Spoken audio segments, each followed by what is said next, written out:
Olá, licitantes, licitadores, advogados, todo mundo que está aqui curtindo e prestigiando o ADVcast. Eu sou Luiz Eduardo Zanotto, sou advogado, membro da Comissão de Licitações e Contratos da OAB de Santa Catarina, e estamos aqui nesse ADVcast mais que especial, porque ele está inserido no 11º Congresso de Licitações e Contratos da OAB de Santa Catarina, onde nós vamos aproveitar essa efervescência de conhecimentos e trazer os palestrantes aqui para trocar mais uma ideia conosco. Aquilo que eles não falaram no palco, eles vão falar aqui no nosso podcast. Hoje vamos falar, neste vídeo, vamos mergulhar sobre um tópico que já é bem específico. Ou seja, vamos falar sobre a segunda linha de governança, segunda linha, o controle interno e o seu papel nas instituições públicas, dentro desse processo de contratações como um todo. Para conversar sobre esse tema, eu tenho aqui o meu amigo, advogado da EPAGRE, hoje inclusive na função de controlador interno da EPAGRE. Ele é mestre em propriedade intelectual e transferência de tecnologia para inovação, também especialista em licitações e contratos, direito do trabalho e previdenciário, certificado em compliance, ou seja, é uma enciclopédia jurídica viva na minha frente. Meu amigo José Pedro Rossés. Isso, tudo bem? Boa tarde a todos, boa tarde, ouvintes. Agradeço esse debate aqui de ideias, né, da Comissão de Licitações e Contratos, que tanto de divulgar o conhecimento, a gente está discutindo sobre assuntos da nova lei. E fico feliz aqui na pessoa da nossa presidente e na pessoa dos nossos membros, que são altamente tratam dos assuntos, né? Então eu agradeço aqui a participação. Então, para os advogados que não atuam necessariamente com controle, ou não são na área de controle, mas de alguma forma eles participam do que vem a ser governança e controle nas organizações? Participam diretamente, aí que tá. A nova lei, ela veio trazer a questão da governança nas contratações, controle e riscos. Eu até fiz um comparativo aqui, só para ter noção. A lei, ela fala em controle 34 vezes, a 14133. A lei das estatais, que lembrando, estatal, empresas públicas, sociedades de economia mista e subsidiárias, lei 13.303. Administração direta autárquica e fundacional, 14133. Mas as duas leis forçaram e disseram, você precisa ter controle, você precisa ter gestão de riscos. E controle nessas duas leis, por coincidência, é repetida 34 vezes. Risco, 25 vezes na lei das estatais e na 14133, 49 vezes. Ou seja, o advogado ele tem que saber. Nas palestras a gente até ouviu o próprio auditor lá do TCE, ele disse assim, eu trabalhei na faculdade e nunca tinha ouvido falar, né, da questão do tribunal, essa questão, porque a gente não, no nosso ensino às vezes a gente não está familiarizado com esses assuntos. E aí quando a gente vem para a área de administração, a gente já veio o controle. O pessoal tem medo do controle, é o Tribunal de Contas, é como se fosse alguém que vai te pegar na esquina lá. Ou vai fazer alguma coisa errada, o controle vai te pegar. Então é mais essa ideia que a gente tem que ter que ser mudada. E aí a governança vem justamente para isso. Para dizer, não, o que é governança? Governança, como a doutora Carolina ali falou, ela é liderança, estratégia e controle. Para quê? Para direcionar, avaliar e controlar a gestão que vai fazer botar a mão na massa, né? E para quê? Para te entregar objetivos, entregar à sociedade as políticas públicas que precisa. Isso é governança. E aí qual é o papel do advogado ali? Ele está junto nas licitações e a licitações, a 14133 fala, não, você precisa ter uma governança no teu órgão. Você precisa ter controles e você precisa fazer gestão de riscos. Então ela diz assim, não é papel de advogado ou não é o papel do controlador, é papel de todo mundo. Quando a gente fala nas 3 linhas ali depois, a gente fica muito claro que é papel de todo mundo. Então mas quem tem que dar o tom é sempre a alta administração, né? A liderança ali que tem que ter uma equipe capacitada, profissionais, né? Tem que ter estruturas para isso, para que aqueles objetivos do município, as políticas públicas sejam atendidas, né? Então, assim, hoje a gente tem que desmistificar isso, que controle é com o controlador interno. Não, controle é com todos, controles internos depois eu vou falar, mas basicamente isso. E a governança, ela tem que estar nas organizações. Tanto a lei das estatais fala, como a 14133. Então, não tem mais, é um novo paradigma, e isso tem que ser internalizado em todas as organizações, sejam estatais, sejam da administração direta, autárquica e fundacional. Me parece que é mais óbvio, mais tranquilo trabalhar com esses conceitos de governança, porque eles me remetem a uma questão de competitividade, vamos dizer assim, né? Ou seja, uma vez que eu implemento governança, eu acabo me tornando mais robusto dentro do meu mercado. Então, isso me parece muito mais factível de se enxergar e de se aplicar nas estatais, que até então elas têm essa função de carregar o ônus de ser, né, administração pública dentro de um mercado privado, ou seja, elas precisam ser muito mais eficientes do que um privado. Exatamente. Porque traz todo esse ônus, entre aspas, né, de necessidade de formalização e transparência, o que acaba gerando a excelência. Então, dentro das estatais, me parece que é mais claro enxergar a governança como algo palpável e mais factível.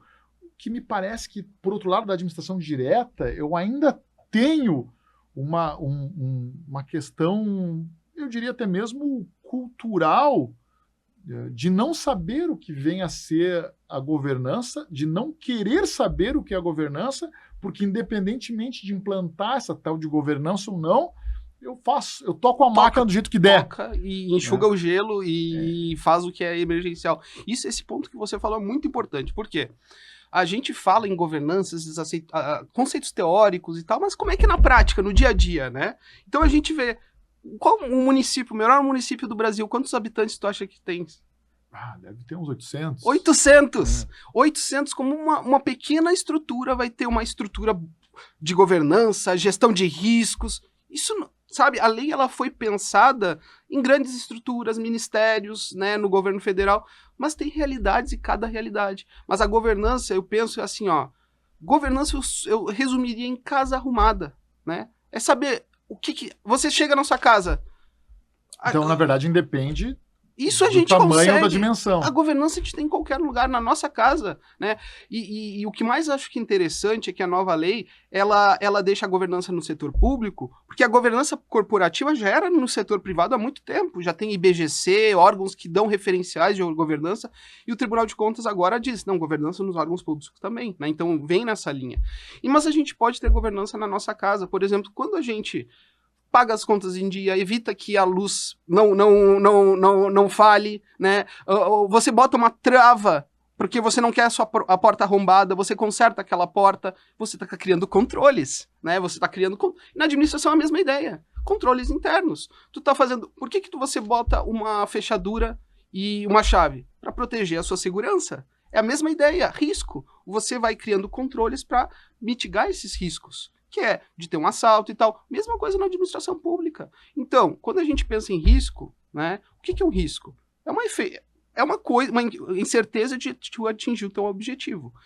Todo risco ele vai ter, então, uma causa, um evento, uma consequência. Tiramos técnicas. Tem um servidor sem capacitação. É uma causa de um risco. É uma fonte e uma vulnerabilidade. Que pode levar ao quê? Uma desclassificação sumária, indevida e motivada numa licitação, um evento de risco. E aí te traz uma consequência. Qual é a consequência? Anulação da licitação, apontamentos do órgão de controle. E o que o órgão está fazendo para mitigar esse risco? Você entende? Então, às vezes a gente pensa, gestão de riscos é uma coisa complexa. Não, você precisa entender quais são os riscos no teu órgão. O que você está fazendo para mitigar esses riscos? Entendeu? Cada órgão vai ter seus riscos. Se você vai trabalhar com uma Petrobras, é uma realidade, com uma Epagre é outra realidade, e trabalhar com uma estatal com 20 funcionários é muito diferente. Então não existe assim... Só que aí a gente entra o papel da governança, de acompanhar quem está cuidando da questão de riscos, quem está monitorando isso, né? Quais as nossas fragilidades e onde a gente precisa melhorar para atingir os nossos objetivos, né? E isso tem que ficar muito claro.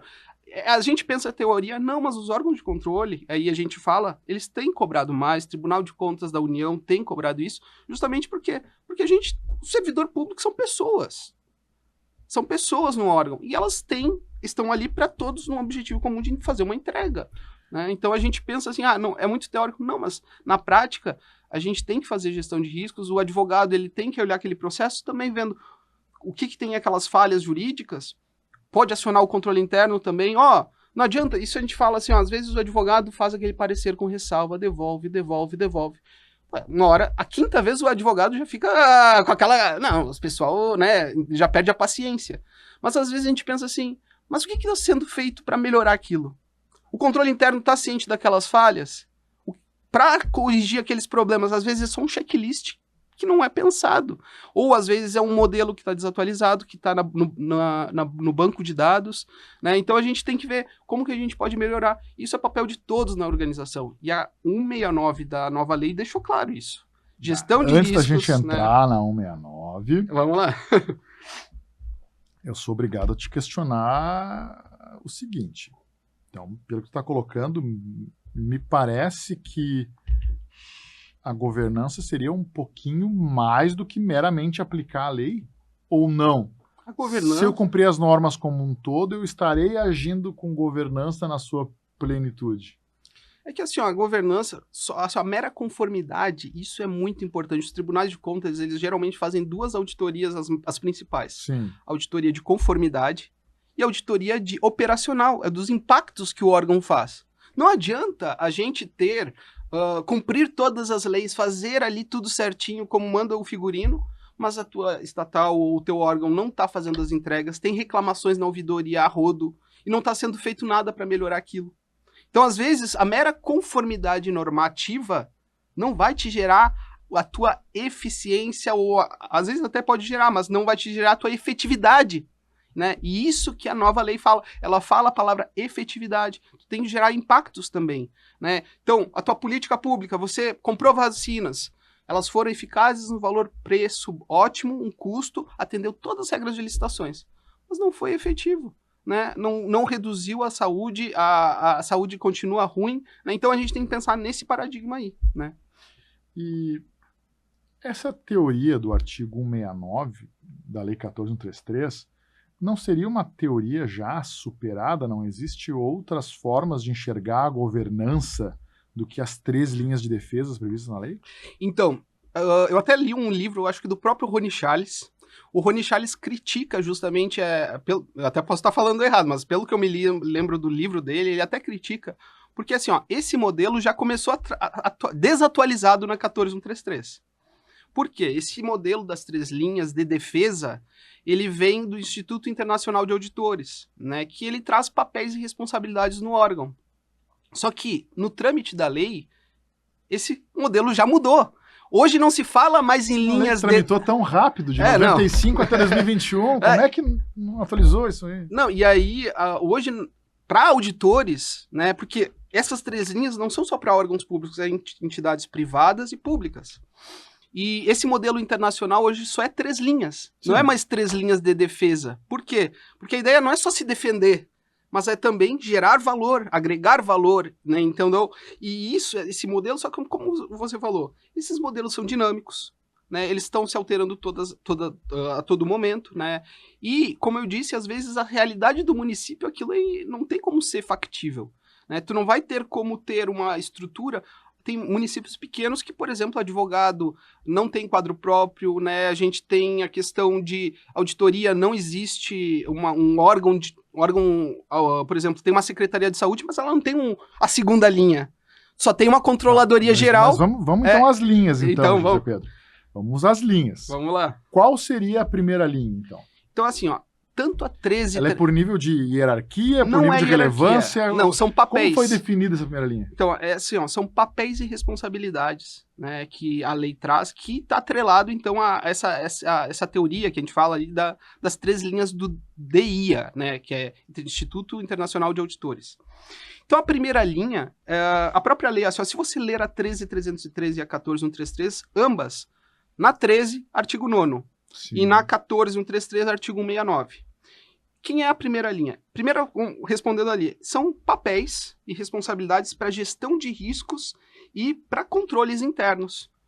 Ou seja, são setores, assim, que não setores, mas áreas que vão estar juntos naquilo ali. A primeira linha na lei das estatais são quem? Os funcionários, os empregados públicos e os administradores. Mesma coisa na 14133. São os empregados, servidores públicos e autoridades que atuam na estrutura ali do órgão. A segunda linha aí entra o papel do controle interno e do jurídico.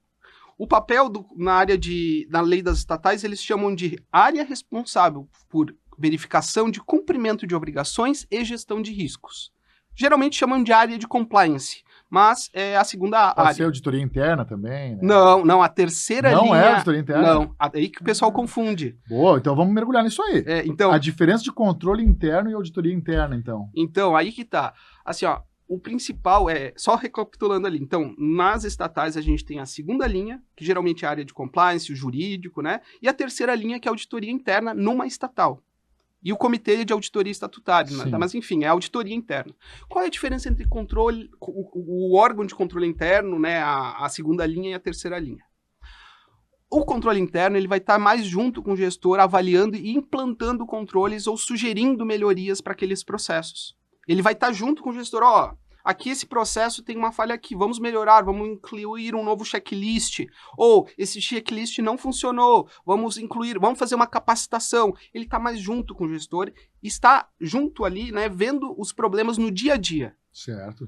E o que é a auditoria interna? A auditoria interna, ela vai fazer uma avaliação independente do que está sendo feito tanto pela primeira linha quanto pela segunda linha e avaliar a eficácia desses controles e fornecer avaliações independentes. É como se viesse uma pessoa analisar, o que vocês estão fazendo hoje aqui? Vamos analisar, esses controles aqui estão bons, esse apoio aqui do jurídico está ótimo, aqui esses pareceres a gente viu que está desatualizado, esse parecer aqui do controle interno a gente nota que poderia ser uma linguagem melhor. Você faz então a auditoria interna na terceira linha. É como se fosse um agente externo, não enviesado ali na gestão, naquele dia a dia, e faz essas avaliações independentes. Para quê? Para melhorar isso como se retroalimentar. Mas tem como, de fato, ser independente mesmo sendo parte do órgão público? Aí que entra, né? Porque me parece que a auditoria seria algo mais reativo e o controle interno algo mais proativo. Exatamente. O controle interno ele é mais preventivo. Né? E a auditoria, ela vai fazer essa avaliação independente, né? Ela vai olhar, não, os controles não estão bem, então a gente tem que melhorar. Mas são, como eu disse, eles são essas três linhas, elas são cada um atuam de forma coordenada, sempre para entregar valor. Elas não são hierarquicamente, não são hierarquias, mas elas são como funções. Por exemplo, se você tem um processo, esse processo não está mapeado, pode ter uma falha de controle interno e uma falha de orientação do controlador interno naquele processo. E chega na auditoria, é bom que a auditoria veja antes de que venha o quê? O Tribunal de Contas, que é o órgão de controle externo. Só que aí que vem o que você falou, né, que embaralhou. Porque na 14133, na lei das estatais, era muito perfeito. Porque as três linhas internas. Até porque a gestão nas estatais está muito clara na primeira parte da lei. Então, justamente ela que faz a sua gestão. Já na 14133, eles disseram o seguinte, a segunda linha é o órgão de controle interno e o jurídico, né? E na terceira linha, quem eles botaram? O órgão central de controle interno, que seria, por exemplo, numa prefeitura, a Controladoria Geral do município. No estado, aqui a Controladoria Geral do Estado. E o Tribunal de Contas. Não faz muito sentido, né? Porque eles tem personalidade diferente, mas enfim, né? Então, salvo é a mesma personalidade se é a administração direta, mas autarquias e fundações é outra personalidade, né? Enfim, mas foi misturado e aí também traz o papel do controle do Tribunal de Contas junto naquelas linhas. Por isso que eu digo, eu faço uma crítica sobre isso.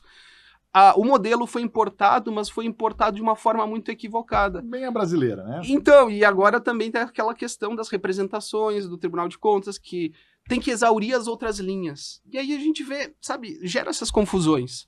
Então, e aí a gente fica nessas discussões, e o mais importante, que é a saúde, as políticas públicas, a vida das pessoas, às vezes ficam de lado, né? Então vamos voltar ali para a segunda linha que tu comentaste. A gente falou do controle interno, falou da auditoria interna, que seria a terceira linha. E agora, dentro da segunda linha, também temos o jurídico, o papel do jurídico, da procuradoria, enfim, como um todo, ou da assessoria jurídica, de uma maneira mais macro.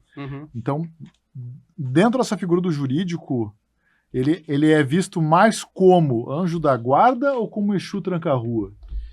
Assim, ó, eu acho acredito que o jurídico assim é essencial, porque a própria lei ele faz o controle de legalidade. Se tu dissesse aqui que o jurídico não é essencial, Não. nós terminaríamos agora aqui o Não, é que agora eu trabalho mas no ainda controle. bem que ele é essencial. Ufa, vamos lá. O advogado, assim, ó, porque o advogado vai dar segurança jurídica para aquele processo. Só que, às vezes, por falta de governança, falta de capacitação, falta de compreensão, a primeira linha não entende a questão de que, aquele apontamento do jurídico tem uma pertinência, né? Por exemplo, vou dar um caso prático.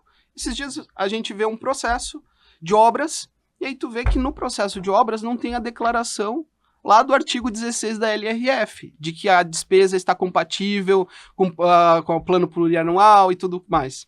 Parece uma falha simples. Só que se o jurídico apontou aquilo, certo? E o gestor, isso aqui é burocracia. Depois ele pode responder por erro grosseiro, né? Porque tem a jurisprudência pacífica do TCU o quê? O gestor que não acata ou não atende às ressalvas do parecer jurídico e não motiva de por que não vai fazer daquela forma, ele comete erro grosseiro, né? E aí, além de cometer erro grosseiro, ele vai estar violando a lei de responsabilidade fiscal. Só que às vezes, para a pessoa que está lá na primeira linha, ela não entende aquilo. Ela não tem uma capacitação, ela não entende por que é relevante isso, né? Outro exemplo prático. Às vezes, se tu diz para o funcionário, para prorrogar contratos precisa de 3 orçamentos, certo? Ele pegou essa mensagem, são 3 orçamentos. Sim, só que aí na hora de virou pegar... dogma. Virou dogma. Só que aí na hora de pegar 3 orçamentos, o outro que ele pega tem uma diferença de 40 mil reais. Só que ele disse, eu atendi os 3 orçamentos. Só que ele não fez uma reflexão crítica de que, se o do outro tá 40 mil reais, ou vou tentar uma negociação, acabo aqui, né, esse contrato, ou faço uma nova licitação, mas continuar com um preço 40 a mais, não dá. Só que às vezes tu entende que a primeira linha ela não tem noção disso. Ou às vezes tem fraudes, corrupção, né? Então, mas às vezes é isso, a gente precisa entender que as linhas elas têm que estar muito bem articuladas e o jurídico, ele é essencial. E o controle interno também. Por exemplo, nesse sentido até, José Pedro, me parece que os órgãos públicos em geral não têm muita noção do que é o controle interno, do que ele faz. Tu trouxeste aqui essa questão do controle interno como um apoio à gestão, do controle interno como preventivo, né? E me parece que ele deveria ter uma visão macro dos processos e estruturas de cada órgão para justamente ele tentar ser assertivo nessa ação de prevenção. E me parece que o controle interno ele vem sendo relegado a um respondedor de ofícios de órgãos de controle. Exatamente, essa órgãos visão... de controle, MP, enfim. Então, assim, ele vira um secretário de luxo do gestor para dar desculpas para os órgãos de controle externo ou ouvidorias, ou seja quem for que faz perguntas. Aqui no estado a gente tem uma estrutura que além de controle interno, algumas unidades são além de controle interno também são ouvidores, então elas recebem, são controle social ali e o controle interno, né? Mas você falou muito bem, assim, o controle interno não se resume a um despachante do TCE. Não é um carteiro do TCE interno. Não, é muito mais que isso. E a nova lei, ela diz o seguinte, gestor, fiscal do contrato, você conta com o apoio do controle interno. Só que aí tem que ficar muito claro o que é o apoio do controle interno e o que é o controle do jurídico. Se você está com uma dúvida jurídica de interpretação de cláusulas, se você tem uma dúvida de edital, isso é questão jurídica. E eu não posso botar as duas figuras em embate daqui a pouco, sem querer? Não, o controle interno diz para fazer assim. Então, o jurídico diz para fazer assim. Isso é uma coisa que, pelo menos lá no nosso órgão, na nossa estatal, a gente faz. O controle interno tem que estar alinhado com o jurídico. Porque senão o gestor está ouvindo uma coisa aqui, outra coisa ali, e ele fica no meio sem saber o que vai fazer. E aí ele consulta outra pessoa e diz, meu colega disse que podia. E aí assim, não. Ele precisa, os dois, o órgão, como eles estão na segunda linha, é como se fossem uns zagueiros ali, né? Eles têm que estar juntos, né? E aí orientando bem. E outra confusão que eu disse é, se o administrativo, quem trabalha, o gestor, o fiscal, agente de contratação está com dúvidas jurídicas, é o órgão jurídico. Agora, se são questões de fluxos, processos que não estão claros, né? Riscos, né? Até questão de riscos, dar apoio nessa questão de riscos, o papel do controle interno está ali junto com orientações gerais.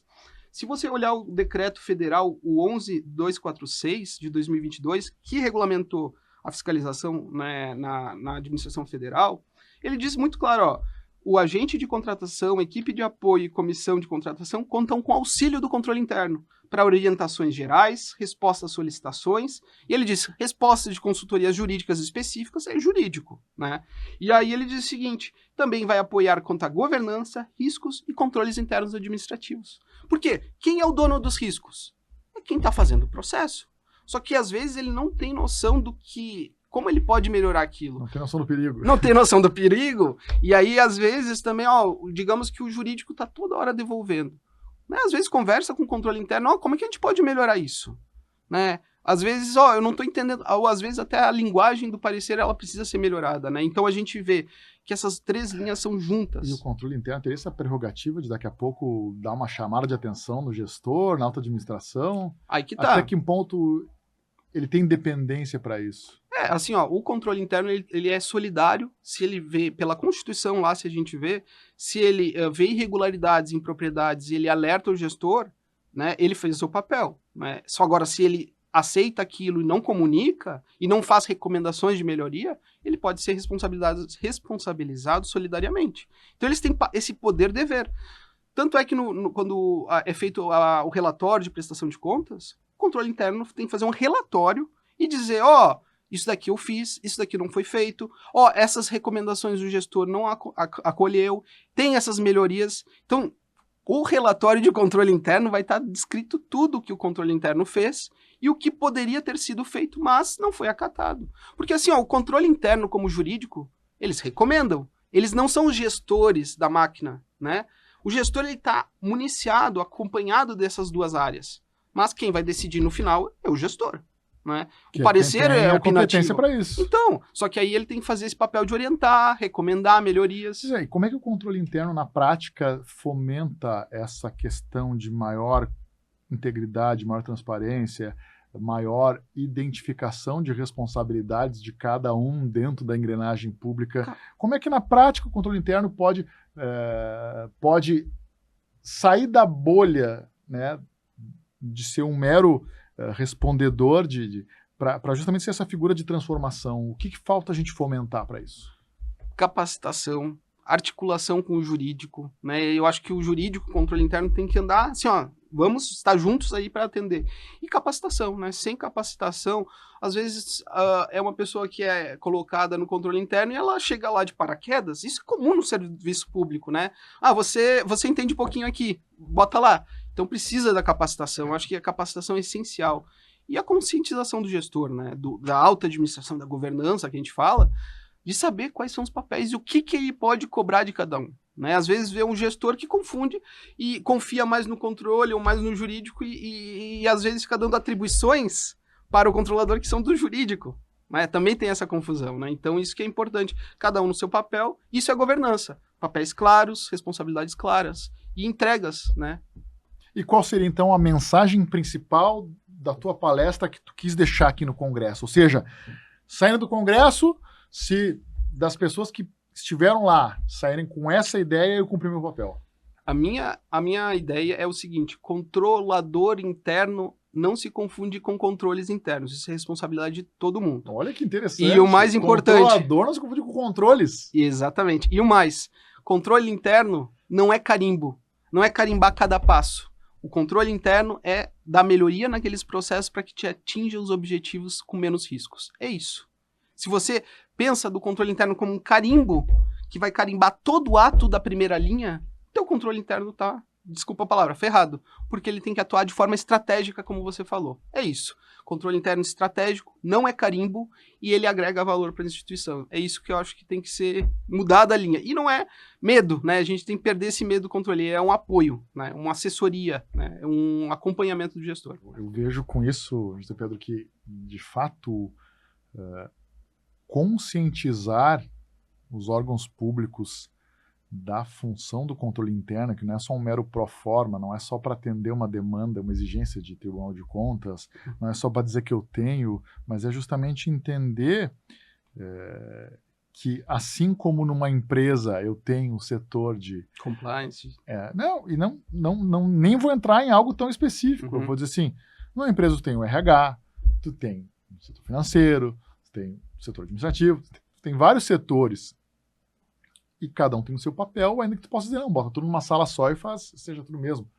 Mas o controle interno também é um papel, uma função importante que, quanto mais especializado ele for, mais ele vai gerando resultados para a instituição. Com certeza. Isso eu acho que falou exatamente, é isso. Gerar resultados. Sem resultados são só pessoas perdidas numa organização sem governança, né? Obrigado, José Pedro, por ter compartilhado com a gente esse entendimento. Obrigado e agradeço mais uma vez e assistam os podcasts da comissão, que eles estão muito bons, e fica esse agradecimento para toda a comissão e os nossos membros. Valeu. E vocês que estão nos acompanhando aqui, se gostaram do conteúdo, deixem seu like aqui e comentem como é o controle interno onde vocês atuam. Ele é perceptível, ele é visível, ele realmente atua num processo, ele tem independência? Deixem nos comentários aqui. Compartilhe esse conteúdo com algum controlador interno que se sinta meio carente nesse momento. Compartilhe com quem precisa mais conhecer esse conteúdo e não deixem de se inscrever no canal da OAB de Santa Catarina para que nós possamos continuar fomentando esse tipo de conteúdo, capacitando os nossos agentes públicos, capacitando os advogados catarinenses e aproveitando para transformar efetivamente as compras públicas do país. Muito obrigado, até a próxima!